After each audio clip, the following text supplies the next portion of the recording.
بعد مساهمته بالهدف الأول لمنتخبنا العراق ضد منتخب بوليفيا تصفيات كأس العالم بالنهاية طبعا كانت. نعم يا شباب، اليوم علي الحمادي يسجل هدف ويصنع هدف بالدوري الإنجليزي لناديه لوتون تاون الإنجليزي بالدرجة الثانية. الدرجة الثانية حالة حال الدرجة الأولى، ترى الله وكيلكم. فيا شباب احنا لازم نوقف ظهر على الحمادي. احنا كصانع المحتوى، الجمهور اللي متابعيني قاعد يشوفوني حاليا، لازم نطبع على حساب علي الحمادي وندعمه. لازم معنويا. هسه ما قلنا ذيك المرة ماديا، ما حد دعمه ماديا، ما نريد ماديا. هسه الرجال هو عنده فلوس، عنده نادي يصرف عليه، بس نريد معنويا. علي الحمادي يستحق تواجد المنتخب. علي الحمادي لازم ندعمه. ليش؟ ما اعرف ليش، بس لازم ندعمه.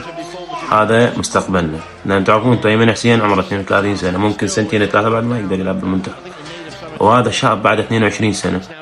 فلازم ندعم علي الحمادي.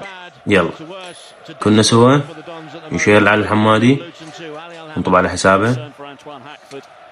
طبعا مثل ما صعد فريقه السابق ابسويش تاون، صعدهم للدرجة الأولى، ممكن يصعد لوتون تاون للدرجة الأولى. ولا تنسون من اكسبلور، فولو، كومنت، اراكم بالتعليقات. حساب التعليقات الاحتياطي، وهذا حساب تابعوا لي اياه. تشاو، احبكم.